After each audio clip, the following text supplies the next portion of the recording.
నమస్కారం అండి.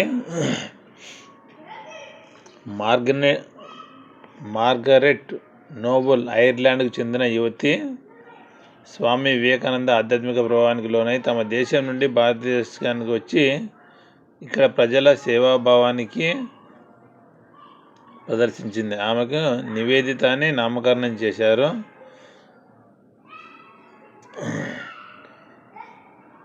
అంటే ఈశ్వరునికి అర్పించబడినదని. చిన్నపిల్లలకు వారి తల్లులకు విద్యాదానం చేసింది.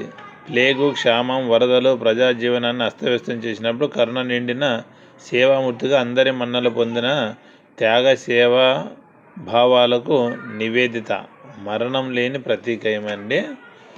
నివేదిత ఈమె లైఫ్ హిస్టరీ గురించి తెలుసుకుందామండి.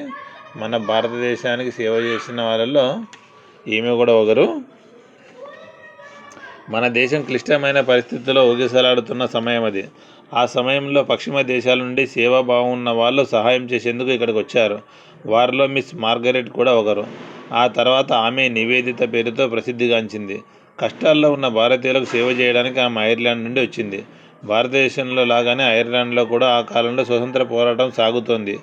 జాన్ నోబుల్ ఓ ఐరిష్ చర్చిలో మత బోధకుడుగా ఉండేవారు.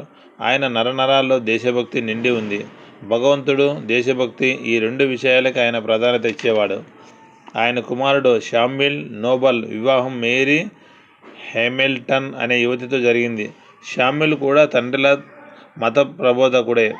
ఈ దంపతులకు 1867 అక్టోబర్ 28న ఒక అందమైన పాప జన్మించింది. ఆమెకు మార్గరెట్ అనే పేరు పెట్టారు.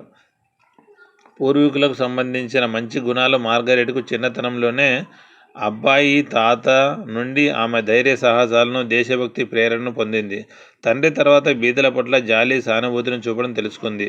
తల్లి నుండి ఆనందంతో పాటు వినయ విధేయతలు ఆమెకు లభించాయి. చిన్నప్పటి నుండే తాతగారు తల్లిదండ్రులతో కలిసి గుడిసెల్లో నివసించే బీద వాళ్లకు సహాయపడుతుండేది.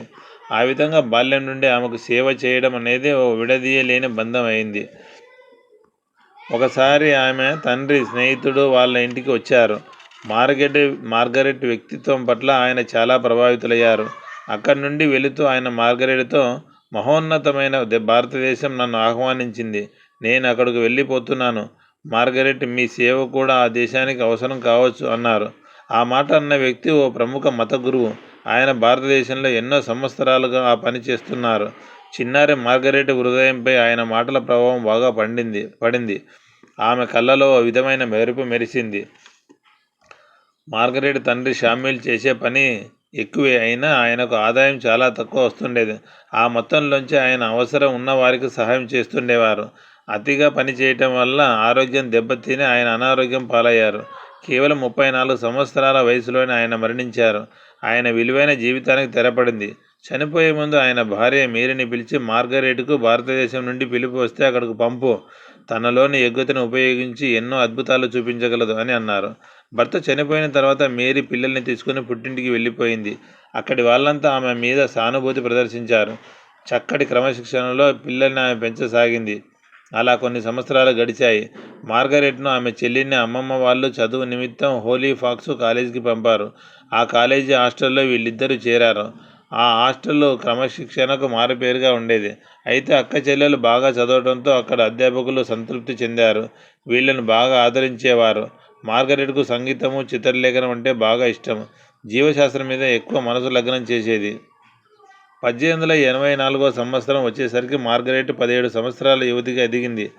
అప్పటికి ఆమె విద్యాభ్యాసం కూడా పూర్తయింది. అంతేకాదు, కేస్విక్లోని ఓ పాఠశాలలో ఆమెకు ఉపాధ్యాయునిగా అవకాశం వచ్చింది. ఆ అవకాశాన్ని ఆమె సంతోషంగా స్వీకరించింది. ఆ చిన్న స్కూల్లో ఆమె చిన్న ఉపాధ్యాయునిగా చేరింది. భవిష్యత్తులో ఓ పెద్ద ఉపాధ్యాయురాలుగా మారడానికి అది ఓ ప్రారంభం. చిన్న పిల్లలకు చదువు చెప్పడం అంత సులువైన విషయం కాదు. పిల్లలు ఆటపాటల మీదే ఎక్కువగా శ్రద్ధ చూపుతుంటారు. అందువల్ల ఆటపాటలతోనే వాళ్ళకు చదువు చెప్పాల్సి ఉంటుంది. మార్గరెట్ ఆ ఛాలెంజ్ని స్వీకరించింది. పిల్లలకు చదువు చెప్పే విధానాన్ని సులభం చేయటం కోసం ఆమె ఎన్నో ప్రయోగాలు చేసింది. 1892లో ఆమె సొంతంగా స్కూల్ను ప్రారంభించింది. తక్కువ కాలంలోనే మంచి అధ్యాపకురాలుగా అనే పేరును ఆమె ప్రజల్లో సంపాదించుకుంది. ఇంజనీరింగ్ చదివిన ఓ విదేశీయుడు మార్గరెట్ వ్యక్తిత్వానికి ప్రభావితుడయ్యాడు. ఆ ఆకర్షణ ప్రేమకు దారితీసింది. అతనితో మార్గరెట్కు వివాహం నిశ్చయమైంది. కానీ ఆమె తలరాత మరో విధంగా రాసినట్టుంది. ఆ యువకుడు అనారోగ్యం పాలై చనిపోవడం జరిగింది. దాంతో మార్గరెట్ సున్నిత హృదయానికి పెద్ద దెబ్బ తగిలింది. అయితే అతి తక్కువ సమయంలోనే ఆమె పాఠశాల పనులకు ప్రాధాన్యత ఇస్తూ ఈ దుఃఖం నుండి బయటపడింది. 1895వ సంవత్సరం మార్గరెట్ జీవితంలో మలుపుకు కారణమైంది. ఆమె స్నేహితురాలు లేడీ మార్గెస్ నన్ ఓ భారతీయ సాధువుకు ఆమెను పరిచయం చేయటం కోసం తన ఇంటికి ఆహ్వానించింది. ఆ రోజు ఆదివారం. మార్గరెట్ అప్పటి తన అనుభవాన్ని స్వయంగా చెప్పింది. ఆవిడ చెప్పిన ప్రకారము కాషాయ వస్త్రాలను ధరించిన ఓ సాధు అక్కడ పద్మాసనం వేసుకుని కూర్చున్నారు. ఎర్రటి గుడ్డను నడుముకు కట్టుకున్నారు. ఆయన ధ్యానముద్రలో సంస్కృత భాషలో కొన్ని మంత్రాలను ఉచ్చరించారు. ఆయన గొంతు అత్యంత మధురంగా ఉంది. ఆయన ముఖ తేజస్సుకు, ఆకర్షణీయమైన వాక్కుకు, దైవీస్వరానికి అక్కడ కూర్చున్న మనుషులు మంత్రముగ్ధులయ్యారు. శివ శివ అనే పవిత్ర ఉచ్చారణకు వారు ప్రభావితులయ్యారు. అయితే మార్గరెట్కు ప్రాచ్య దేశాల పవిత్ర సంస్కృతి గురించి అప్పటికే కొంత తెలిసి ఉండడంతో ఆ సాధువు ప్రవచనాలలో కొత్తదనం కనిపించలేదు. కానీ స్వామీజీ ఆకర్షణీయమైన వ్యక్తిత్వం ఆమెను ఆకట్టుకుంది. 2 సంవత్సరాల ముందు 1893 చికాగోలో జరిగిన సర్వధర్మ సమ్మేళనంలో ఆహ్వానం లేకపోయినా పాల్గొని తన ప్రేరణాదాయకమైన ప్రసంగంతో కోట్లాది అమెరికన్ల హృదయాల్ని జయించిన స్వామి వివేకానంద ఈ సాధువే అనే విషయాన్ని మార్గరెట్ గుర్తించింది. స్వామీజీ ఉపదేశాలలో కొత్త విషయము ఏమీ లేదని మార్గరెట్ పైకి చెప్పినా ఆమె మనసు మాత్రం దాన్ని అంగీకరించలేదు. స్వామీజీ ప్రవచనాలు ఆమె మనసులో కదలికను కలిగించాయి. ఆమె మనస్సు పరివర్తన చెందసాగింది. కేవలం భగవంతుడే సత్యమని స్వామీజీ అన్న మాట కొత్తది కాకపోయినా ప్రభావవంతంగా ఆయన చెప్పిన విధానంలో కొత్తదనం ఉంది. ప్రతి ధర్మము భగవంతుడి దగ్గరకు వెళ్ళే ప్రధాన మార్గమే అని స్వామీజీ మరో మాట కూడా చెప్పారు. ప్రజల మనసును జయించడానికి స్వామీజీ యొక్క ప్రభావశాలి అయిన వ్యక్తిత్వం ఒకటి చాలు. ఆయన భగవంతుడి కోసం అన్నిటినీ త్యాగం చేశారు. ఆయన ఉపదేశాలు కేవలం పుస్తకాలకే పరిమితమైనవి కాదు, జీవితానికి సంబంధించినవి. ఆయన అంతరాత్మ నుండి వచ్చినవి. అవి సత్యమైనవి, అనుభవ రూపకమైనవి. మార్గరెట్ నిదానంగా స్వామీజీ ప్రభావంలోకి వచ్చింది. ఆయన ప్రవచనాలు నిద్రించిన ఆమె ఆత్మని మేల్కొల్పాయి. జ్ఞాన రూప ప్రకాశంలో ఆమె మనసులోని అంధకారం దూరమైంది. గురువు మంత్రాల ప్రభావంలో తన మనసులోని సందేహాల్ని సమసిపోయాయని, ఆయన వ్యక్తిత్వము, జ్ఞానము భారతదేశానికి సేవ చేసే విధంగా ప్రేరేపించాయని మార్గరెట్ స్వయంగా రాశారు. ఒకసారి ప్రవచనాల మధ్యలో స్వామీజీ ప్రజల కోసం తమని తాము సమర్పించుకునేవారు, భగవంతుని కార్యం తప్ప మరే కార్యం చేపట్టినవారు, తమకంటూ అస్తిత్వాన్ని కోరుకోనివారు, అలాంటి 20 మంది స్త్రీలు, 20 మంది పురుషులు అవసరం ఇవాళ ప్రపంచానికి ఉంది అని అన్నారు. ఇలాంటి మహిళలు, పురుషులు మీలో ఎవరైనా ఉన్నారా అని స్వామీజీ అడిగారు. మార్గరెట్ మనస్సు నేను సిద్ధం అని అంది. కానీ ఆమెలోని సంకోచం ఆ పదాలను పైకి రానియలేదు. ఒకరోజు భారతీయ మహిళల గురించి స్వామీజీ చర్చిస్తూ, మా దేశంలోని అమ్మాయి ఇప్పటి వరకు పాఠశాల ముఖం చూడలేదు. మహిళలు విద్యావంతులయ్యే వరకు మా దేశం ప్రగతి సాధించదని అన్నారు. మార్గరెట్ వైపు చూస్తూ ఆయన, మా దేశపు మహిళల అభివృద్ధి, చదువు కోసం నా వద్ద వివిధ రకాల ప్రణాళికలు ఉన్నాయి. వాళ్ళను ఆ పనిలో నిమగ్నం చేయడానికి నువ్వు నాకు సహాయం చేస్తావా అని అడిగారు. తన పట్ల స్వామీజీకి ఉన్న విశ్వాసానికి మార్గరెట్ ప్రభావితురాలు అయింది. అయితే ఆ విశాల కార్యక్రమాన్ని సక్రమంగా నిర్వహించగల యోగ్యత తనకు ఉందా అనే ఆలోచనలో పడింది. ఆమె ఆలోచనలు తెలుసుకున్న స్వామీజీ, ప్రపంచాన్ని మార్చేటందుకు నిన్ను నువ్వు సిద్ధం చేసుకోవాలి. అప్పుడు నీతో పాటు మరికొందరు వస్తారు. నీ ఆత్మను మేల్కొల్పు అని అన్నారు. తన దేశాన్ని వదిలి స్వామీజీ దేశమే తనదిగా భావిస్తూ అక్కడికి వెళ్ళాలనే సాహసవంతమైన నిర్ణయాన్ని మార్గరెట్ తీసుకుంది. తమ దేశానికి చాలా దూరంలో ఉన్న భారత్కు వెళ్ళి అక్కడ తాను సేవ చేయడానికి సిద్ధమైంది. మార్గరెట్కు ఇప్పుడు చదవటము, చదివించడం, చర్చించడము వంటి వాటి పట్ల ఆసక్తి పోయింది. స్వామీజీ పిలిపే ఆమె చెవిలో మారుమ్రోగుతుంది. ఆమెకు భారతదేశం తనని పిలుస్తున్నట్లు అనిపిస్తున్నది. తన చుట్టూ ప్రక్కలంతా అంధకారమే కనిపిస్తున్నది. ఆమెకు కేవలం తూర్పునే ప్రకాశం ఉన్నట్టుగా అనిపించింది. ఆ వెలుగే ఆమెను తూర్పు వైపు ఆకర్షితురాల్ని చేసింది. మార్గరెట్, నీ స్థానం కేవలం భారతదేశంలోనే. నీ అంతటా నీవు సిద్ధమైనప్పుడే ఇది సాధ్యం అన్న స్వామీజీ మాటలు ఆమె చెవిలో పదే పదే వినిపించసాగాయి. కానీ తనని తాను సిద్ధం చేసుకోవడం అంత సులువైన పని కాదు కదా. స్వామీజీ భారతదేశ చిత్రపటాన్ని ఆమె ముందు పెట్టారు. బీదరికం, అంటరానితనం, ద్వేషము తదితర చెడు లక్షణాలతో నిండి ఉన్న భారతదేశాన్ని ఆమె కళ్ళతో చూడమని స్వామీజీ సలహా ఇచ్చారు. అధికారంలో ఉన్న ఆంగ్లేయులకి ఆమె పట్ల గౌరవం ఉండదని, భారతీయులు సందేహ దృష్టితో ద్వేషించు చూస్తారని ఆయన అన్నారు. తన పార్టీ వారిని కూడా అంటరాని వాళ్ళుగా పరిగణించే విధంగా తమ దేశ ప్రజలు ఉన్నారని స్వామీజీ ఆమెకు చెప్పారు. అటువంటి దేశ మహిళలకు చదువు చెప్పేటందుకు, వారికి సేవ చేసేందుకు ఆమెకు భారతదేశం నుండి పిలుపు వచ్చింది. భారతీయ మహిళలు తమ పిల్లలకు విదేశీ స్త్రీలు చదువు చెప్పడానికి అంగీకరించటం మాట అటుంచి కనీసం దగ్గరకు కూడా రానివ్వనటువంటి సంకుచిత స్వభావాలు. అటువంటి సందేహ సమయంలో మార్గరెట్ ఉండగా, మేం పురుషులను కాకుండా భారతీయులకు, ముఖ్యంగా మహిళలకు విద్య నేర్పే మీలాంటి స్త్రీని కోరుకుంటున్నాం. భారత్కు ఇవాళ ఆడసింహం కావాలి అంటూ గురువు నుండి సందేహం వచ్చింది. భారతదేశం మహోన్నతమైన మహిళలను ఇంతవరకు తయారు చేసుకోలేదు. అటువంటి మహిళను విదేశాల నుండి తెచ్చుకోవాల్సి వస్తుంది. నీలోని విద్య, మంగళప్రదమైన ఆలోచన, పవిత్రత, ప్రేమ, దృఢ నిశ్చయం అన్నింటినీ మించి ఉడుకు రక్తం లాంటి గుణాలు ఉన్న స్త్రీ అవసరం ఇవాళ భారత్కు ఉంది అని ఆయన ఆ లేఖలో రాశారు. ఇక్కడకు రావడానికి ముందే బాగా ఆలోచించుకో. నా వైపు నుండి నేను ఈ మేరకు హామీ ఇస్తాను. నువ్వు భారత్ కోసం పని చేయకపో, నేను నీ వెంట ఉన్నాను. ఏనుగు దంతం ఒకసారి బయటికి వచ్చాక మళ్ళీ లోపలికి ఎలాగైతే వెళ్ళదో, అదేవిధంగా మనిషి చెప్పే మాట కూడాను దాన్ని వెనక్కి తీసుకోవడం అంటూ ఉండకూడదు అని స్వామీజీ రాశారు.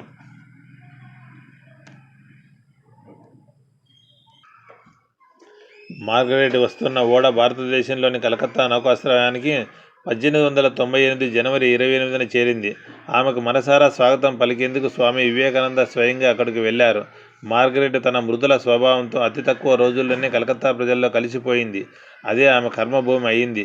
అక్కడి స్థానిక బెంగాలీ భాష నేర్చుకోవడానికి ఆమెకు ఎక్కువ సమయం పట్టలేదు. బెంగాలీ ప్రజల విశ్వాసాన్ని పొందటానికి, వాళ్ళను ప్రభావితం చేయడానికి ఆమె బెంగాలీ సాహిత్యం గురించి లోతుగా అధ్యయనం చేయాల్సిన అవసరం ఏర్పడింది. కొన్ని వారాల తర్వాత స్వామీజీ తెలిసిన శ్రీమతి సారా సీబుల్, మిస్ జోషా పీన్ మైక్ లియోడ్ అనే అమెరికా శిష్యురాళ్ళు భారత్కు వచ్చారు. కొద్ది కాలంలోనే వీరి ముగ్గురి మధ్య స్నేహం పెరిగింది. వాళ్ళ నివాసం ఓ ఆశ్రమంగా మారిపోయింది. స్వామి వివేకానంద తన శిష్యులతో ఆ ఆశ్రమానికి వస్తుండేవాడు. ఆయన రాకతో ఆ ప్రదేశం అలౌకికమైన వెలుగుతో నిండిపోయేది. స్వామీజీ గంటలు ఈ శిష్యులకు ఉపదేశం ఇవ్వడంలో లీనమైపోయేవారు. భారతదేశము, దాని చరిత్రకు సంబంధించి ఆ ఉపన్యాసాలు సాగుతుండేవి. అంతేకాకుండా భారతదేశంలోని సంతులు, వాళ్ళ నాయకులు, నాయికలు, వారు రాసిన గ్రంథాలు, వేద పురాణాలు, కవులు, దేశ నిర్మాణము, ఇలా ఎన్నో తనకిష్టమైన విషయాల గురించి స్వామీజీ మాట్లాడుతుండేవారు. స్వామీజీ వాక్ ప్రవాహంలో పడి వింటున్నవారు ప్రపంచాన్ని తమని తాము మర్చిపోతుండేవారు. ఆ ఉపదేశాలు వినే సమయంలో వారు స్వామీజీ చెప్పిన ప్రపంచంలోనే తేలియాడుతుండేవారు. స్వామీజీ శిష్యురాలు మిస్ మైక్ లియోడ్, ఇంతకంటే మంచిగా మీకు నేను ఎలా సేవ చేయగలను అని ఓ రోజు స్వామీజీని ప్రశ్నించింది. దానికి ఆయన సమాధానం చెబుతూ, ఈ దేశాన్ని ప్రేమించు, పూజించు, ఇదే ప్రార్థన, ఇదే పూజ, ఇదే అన్నీను అని అన్నారు. ఈ మాటలు విన్న మార్గరెట్ ఈ వాక్యాలు తనకు చెందే సందేశంగా భావించింది. దక్షిణేశ్వర్కు చెందిన స్వామి రామకృష్ణ పరమహంస స్వామి వివేకానందకు గురువు. ఆయన 1886లో పరిమపదించారు. రామకృష్ణ పరమహంస ధర్మపత్ని అయిన శారదాదేవిని అందరూ భక్తిభావంతో తల్లిగా కొలిచేవారు. మార్గరెట్కు, ఆమె సహచరులకు తమ కార్యాన్ని సాధించటం కోసం శారదాదేవి ప్రేరణను ఇచ్చి ఆశీర్వదించింది. హిందూ సంస్కృతితో ప్రభావితురాలైన శారదాదేవి అన్య ధర్మాలను, సంస్కృతులను గౌరవించే తమలాంటి విదేశీ మహిళలను మనస్ఫూర్తిగా హృదయానికి హత్తుకుంటుందా అనే సందేహం మార్గరెట్ మనసులో ఉంది. అయితే శారదాదేవి ప్రేమ వాత్సల్యాలకు మారు పేరని మార్గరెట్కు తెలియదు. మార్గరెట్ను, ఆమె సహచరులను శారదాదేవి అమితమైన ప్రేమతో తన సొంత పిల్లల్లాగా దగ్గరకు తీసుకొని హృదయానికి హత్తుకొని ఆశీర్వదించింది. మార్గరెట్ జీవితంలో 1898 మార్చి 25 మరపురాని మంచి రోజు. ఆ రోజున స్వామి వివేకానంద ఆమెను భగవంతునికి, భారతదేశ సేవకు అంకితం ఇచ్చారు. ఆ రోజు శుక్రవారం. మార్గరెట్ను, ఆమె ఇద్దరు సహచరుల్ని స్వామీజీ మఠానికి తీసుకువెళ్లారు. అక్కడ శివుడికి పూజ ఎలా చేయాలో చెప్పారు. మార్గరెట్ చేత పూజ చేయించారు. చెప్పిన ప్రకారం ఆ పూజ చేయగానే స్వామీజీ ఆశీర్వదించి పేరును నివేదితగా మార్చారు. నివేదిత అంటే సమర్పణ అని అర్థం. ఆమె ఆ రోజు ఈశ్వరునికి సమర్పితమైంది. ఆ తర్వాత స్వామీజీ ఆమెను బుద్ధ భగవానుడి పాదాల దగ్గర పుష్పాలను పెట్టవలసిందిగా ఆదేశించారు. ఆ ప్రకారం మార్గరెట్ నివేదిత అయింది. పాశ్చాత్య సంస్కృతి భారతీయ సంస్కృతిగా పరివర్తన చెందింది. ఆ వేసవికాలం స్వామీజీ హిమాలయ పర్వతాల్లోని అల్మాడకు ప్రయాణమయ్యాడు.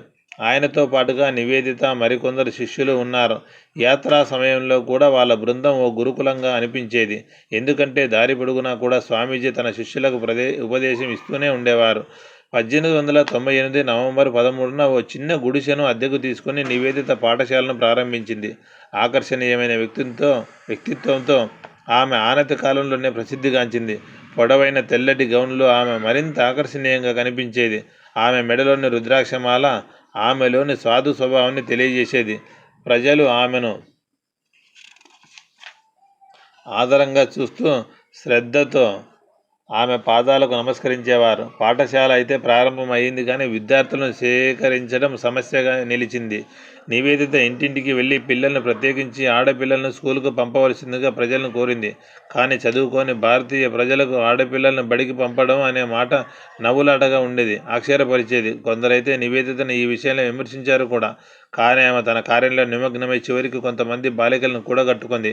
ఆమె వాళ్ళకు చదవడం, రాయడం నేర్పింది.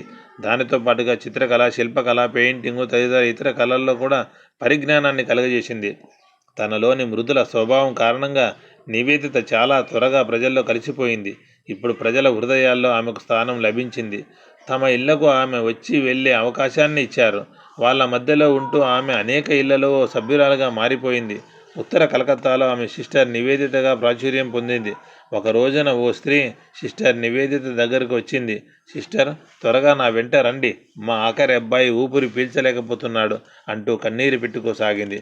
ఆ అసహాయురాలి వెంట నివేదిత బయలుదేరింది. కానీ వాళ్ళు ఆమె ఇంటికి చేరేసరికి ఆ పిల్లవాడు చనిపోయాడు. దుఃఖితురాలైన ఆ తల్లి పిల్లవాడిని గుండెలకు హత్తుకొని గంటల తరబడి రోధించింది. చివరగా నివేదిత చేతులను పట్టుకొని, సిస్టర్, ఇప్పుడు నేనేం చెయ్యాలి? నా పిల్లవాడు ఎక్కడకు వెళ్ళాడు అంటూ కన్నీరు కార్చింది. నివేదిత ఆమెతో, అమ్మా, నీ బిడ్డ కాళీమాత దగ్గరికి వెళ్ళాడు అంటూ ఓదార్చింది. ఈ సంఘటన గురించి నివేదిత ఆ తర్వాత స్వామీజీకి చెప్పినప్పుడు ఆయన ప్రేరణాదాయకమైన సందేశాన్ని ఇస్తూ, చివరి క్షణం వరకు ప్రార్థన చేస్తుండు. అందాన్ని ఎలా అయితే పూజిస్తామో అంద వికారాన్ని అలానే పూజించు అని అన్నారు. గురువు ఇచ్చిన సందేశాన్ని ఆమె మనసులో నింపుకుంది. చావు అనివార్యమని తెలుసుకుంది. అయితే అది జీవితానికి రెండో రూపం. ఈ కొత్త అనుభూతి ఆమె మనసులో కొత్త ఉత్సాహాన్ని నింపింది. 1899 మార్చిలో కలకత్తాలో ప్లేగ్ వ్యాధి వ్యాపించింది. అది అడవిలోని కార్చిచ్చులా నలువైపులా విస్తరించింది. ఆ మహమ్మారి ప్రతిరోజు లక్షలాది మంది ప్రజలను ప్రాణాలు హరిస్తూ పోయింది. ఆ సమయంలో నివేదిత ప్రజల ప్రాణాలను రక్షించాలనే సంకల్పాన్ని తీసుకుంది. ఆమె రోగుల సేవలో నిమగ్నమైంది. ఆమె మురికి వాడల్ని, మూత్రశాలల్ని శుభ్రం చేయడం మొదలుపెట్టింది. శారీరక శ్రమ చేయడానికి బద్దకించే బెంగాలీ యువకులు నివేదిత చేస్తే పనులను నిశ్శబ్దంగా చూస్తూ ఉన్నారు. ఆమె చేసే పనులను చూసి మహిళలు సిగ్గుపడ్డారు. ఆమె చేస్తున్న సేవా కార్యక్రమాల ప్రభావం చేత మిగిలిన మహిళలు ఆమెకు సహాయం చేయసాగారు. కలకత్తా మహిళలను శుభ్రత, స్వయం సేవ, సమాజ సేవ చేయడంలో శిక్షణ ఇచ్చే అవకాశం నివేదితకు ఈ సందర్భంగా కలిగింది. అయితే ఈ శిక్షణ కేవలం మాటల ద్వారా కాక చేతుల ద్వారా ఇవ్వబడింది. ప్లేగ్ వ్యాధిని ఎదుర్కోవడానికి సామాజిక కార్యకర్తలతో ఓ సమితిని ఏర్పాటు చేసింది. ఆమె ఆహ్వానం మేరకు చాలామంది ప్రజలు ఆమెతో చేతులు కలిపారు. వారు కేవలం రోడ్లు, మురికి వాడలను శుభ్రపరచడమే కాకుండా రోగగ్రస్తులకు సేవ కూడా చేశారు. నివేదిత రాత్రి పగలు తేడా లేకుండా పనిచేసింది. భోజనము, నిద్రలకు ఆమెకు ఎప్పుడో కానీ సమయం దొరికేది కాదు. ఆ కారణంగా నివేదిత జబ్బు పడింది.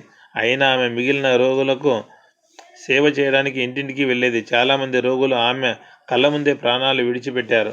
ఒకరోజు ఓ నెలల పిల్లవాడు ఆమె ఒడిలోనే చనిపోయాడు. మరణించిన వారి కుటుంబం సభ్యులకు సానుభూతిని నివేదిత తెలియజేసింది.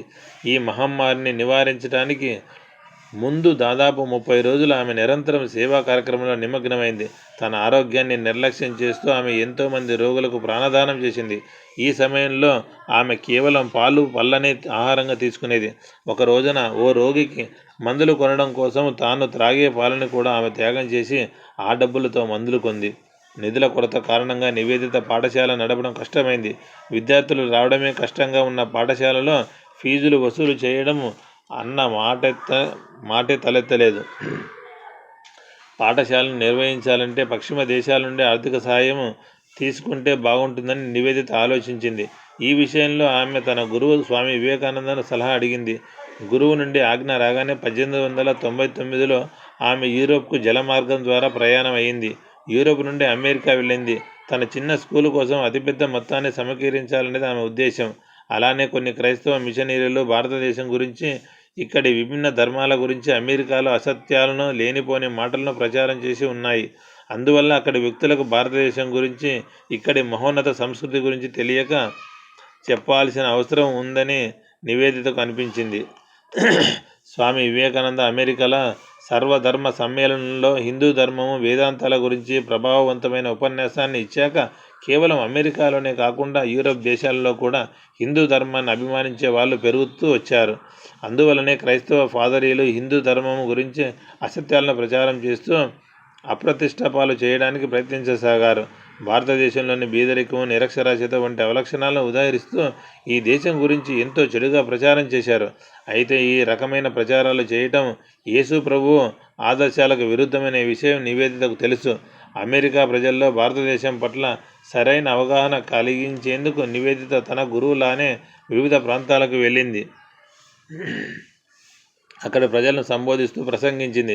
ఆమె భారతదేశపు ప్రాచీన గౌరవ సంస్కృతిని గురించి వారికి తెలియజేసింది. అలాగే నేటి దుస్థితికి కారణాలను వివరించింది. ఆమె మంచి ఉపన్యాసకురాలు.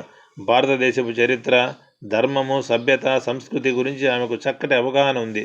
తన ఉపన్యాసాల ద్వారా అమెరికా వాసుల మనసుల్లో భారతదేశం గురించి ఓ ఆకర్షణీయమైన చిత్రాన్ని ఆమె ముద్రించింది. ఇప్పటి వరకు ఈ విషయంలో భ్రమలో ఉన్నందుకు వారంతా బాధపడ్డారు. భారతదేశం గురించి నిజమైన రూపాన్ని తమ కళ్ళ ముందు ఉంచినందుకు వాళ్లకు నివేదిత మీద గౌరవం పెరిగింది. చాలా కాలం విదేశీయుల పరిపాలనలో ఉన్న కారణంగా భారతదేశం ఈ దుర్దశలో ఉందన్న విషయాన్ని అమెరికా వాసులకు వివరించడంలో నివేదిత సఫలురాలైంది. కానీ తన పాఠశాల, ఇతర కార్యక్రమాల కోసం ధనాన్ని పోగు చేసే విషయం మాత్రం అనుకున్నంత సఫలం కాలేదు. 1901లో నివేదిత భారతదేశానికి తిరిగి వచ్చింది. ఇప్పుడు నివేదిత బోస్ పారా లేన్ స్ట్రీట్లోని 17వ నంబర్ గదిలో ఉండడం మొదలుపెట్టింది. అదే ఆమె ఇల్లు. పాఠశాల, యాత్రికులు నివసించే నివాస గృహము. నివేదిత ఉండే ఆ ఇల్లు ఆ సమయంలో ప్రముఖ రాజకీయ నేతలకు, స్వాతంత్ర సమర యోధులకు, మేధావులకు నివాస స్థలమైంది. అదే సమయంలో జర్మనీ నుండి మిస్ హ్రిస్టిన్ గ్రీన్ స్టాండెల్ అనే యువతి భారతదేశంలో సేవ చేయడానికి వచ్చింది. నివేదితను ఆమె కలుసుకుంది. ఆమె రాక నివేదితకు ఎంతో సహాయకారి అయింది. నివేదిత స్కూలు మళ్ళీ నడవడం మొదలైంది. ఇప్పుడు పాఠశాలకు కేవలం బాలికలే కాకుండా వాళ్ళ తల్లులు కూడా శిక్షణ పొందడానికి రాసాగారు. స్కూలు ఖర్చులను సంపాదించడం కష్టమవుతూ వచ్చింది. కానీ నివేదిత, హ్రిస్టిన్ తమ పట్టుదలకు వీడనాడలేదు. ఏదో రకంగా స్కూల్ను నడుపుతూనే ఉన్నారు. నివేదిత జీవితంలో 1902 అంధకారం అలుముకున్న సంవత్సరం.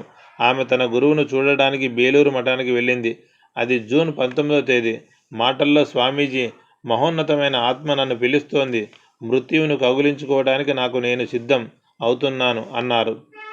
జూలై 2వ తేదీ ఏకాదశి. ఆ రోజున స్వామీజీ ఉపవాసం ఉంటారు. కానీ ఆయన నివేదిత కోసం భోజనం తయారు చేయించారు. దగ్గరుండి ఆమెకు అన్నం వడ్డించారు. భోజనం పూర్తయ్యాక ఆయన ఆమె చేతులను కడిగి శుభ్రమైన బట్టలతో తుడిచారు. వెంటనే నివేదిత దుఃఖంతో, స్వామీజీ, మీకు నేను సేవ చేయటమే సముచితం, కానీ మీరు అందుకు విరుద్ధంగా నాకు సేవ చేస్తున్నారు అని అడిగింది. దానికి స్వామీజీ, యేసుక్రీస్తు స్వయంగా తన చేతులతో శిష్యుల పాదాలను తుడిచారు. అది సత్యం కాదా అని అన్నారు. అందుకు నివేదిత, అవును, కానీ ఆయన తన జీవిత చరమాంకంలో ఆ పని చేశారు అని సమాధానం చెబుదామనుకుంది. కానీ ఆ మాటలు ఆమె గొంతు దాటి బయటికి రాలేదు. గురువు నుండి ఆశీస్సులను అందుకొని నివేదిత ఇంటికి బయలుదేరింది. కానీ గురువును కలవడం అదే ఆఖరిసారి అని ఆమెకు తెలియదు. యేసుక్రీస్తు గురించి చెప్పిన ఉదాహరణ స్వామీజీ విషయంలో వాస్తవమైంది. 1902 జూలై 3వ తేదీ స్వామీజీ మహాసమాధి అయ్యారు. 4వ తేదీ సాయంత్రం స్వామీజీ మరణ వార్త నివేదితకు చేరింది.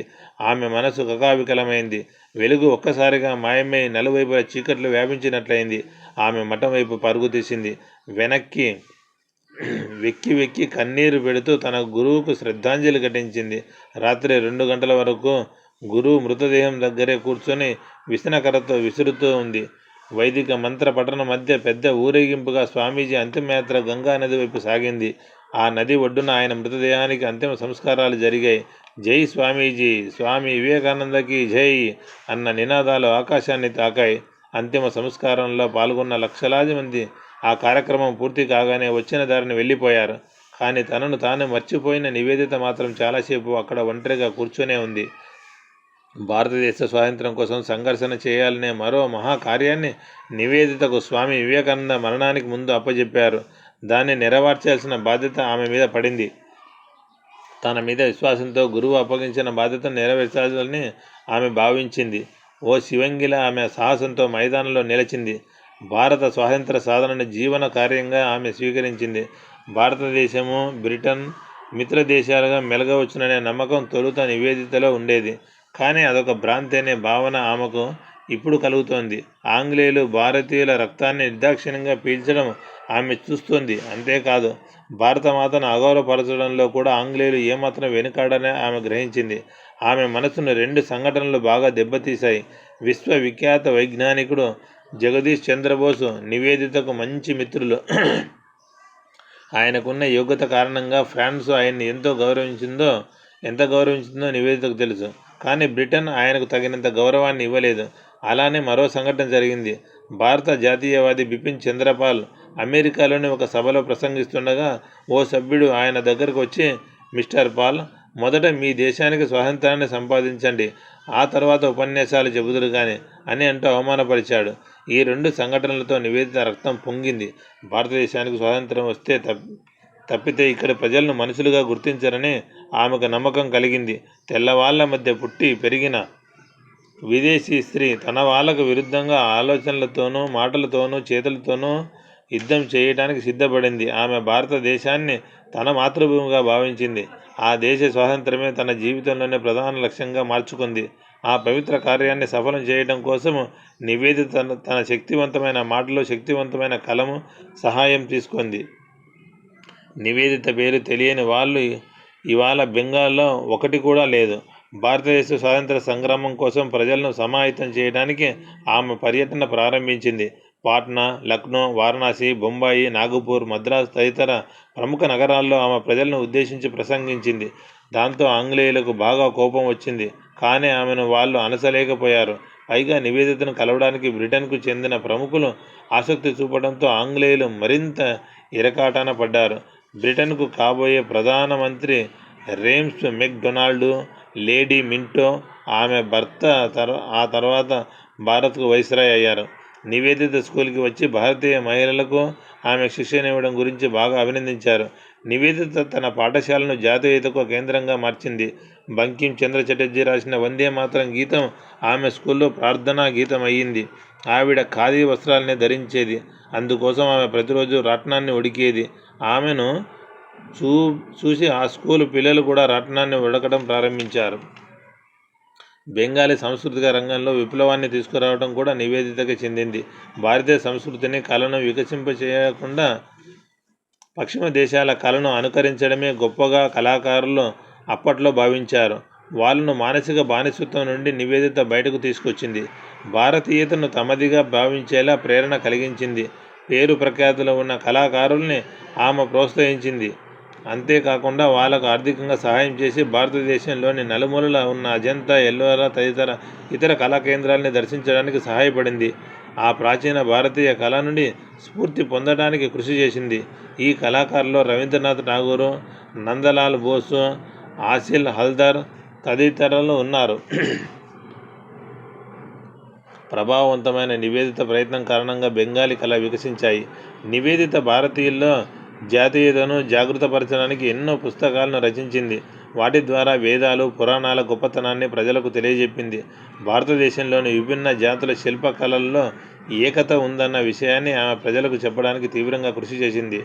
ఆ అమూల్యమైన శిల్పకళ పట్ల భారతీయులు గర్వపడేలా ఆమె ప్రేరేపించింది.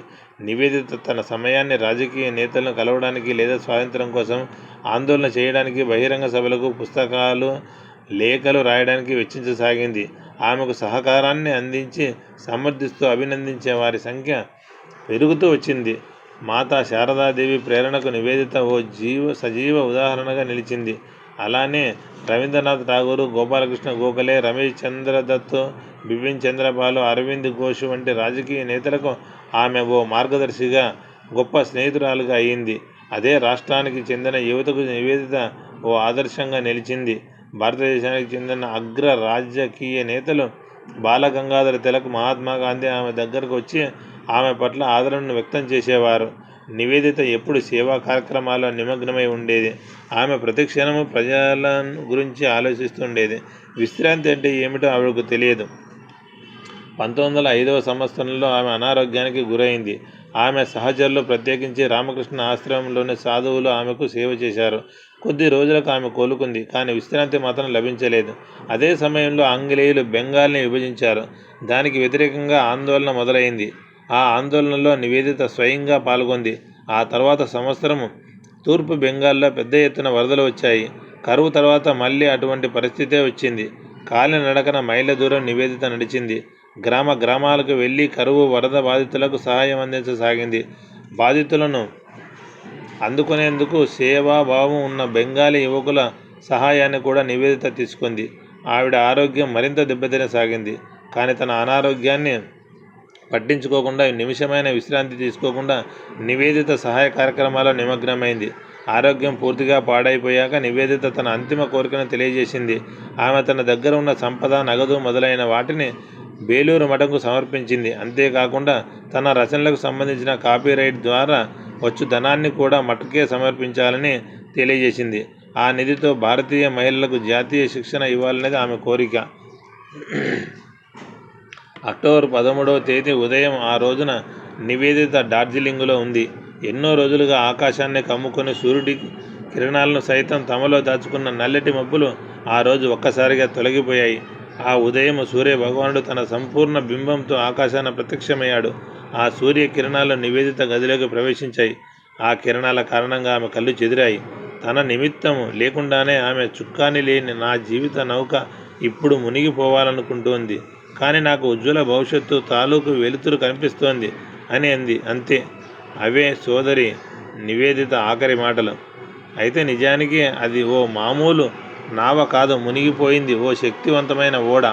నివేదిత చూపిన సూర్యుడి కిరణాల్ని మరెవ్వరూ చూడలేదు. అది అలౌకిక శక్తి తాలూకు పరిణామం. సర్ జగదీష్ చంద్రబోస్ సోదరి నివేదిత జ్ఞాపకార్థంగా ప్రసిద్ధ వైజ్ఞానిక కళాశాలను స్థాపించారు. జ్యోతిర్మయి నివేదిత ప్రతిరూపంగా అక్కడ ఆయన కాగడా పట్టుకున్న ఓ మహిళ విగ్రహాన్ని ప్రతిష్ఠించారు. హిమాలయ సాధువుల్లో ఆమె సమాధి చేయబడింది. ఆ సమాధి మీద భారతదేశం కోసం తన సర్వస్వాన్ని అర్పించిన సోదరి నివేదిత అక్కడ దీర్ఘనిద్రలో ఉంది అని రాయబడింది. ఆ రోజున సోదరి నివేదిత ప్రారంభించిన చిన్న పాఠశాల ఈ రోజున పెద్ద సంస్థగా అవతరించింది. అక్కడ వేలాది మంది భారతీయ యువకులు, మహిళలు జాతీయవాదం గురించి శిక్షణ పొందుతున్నారు. నమస్కారం. Thank you. సోహం.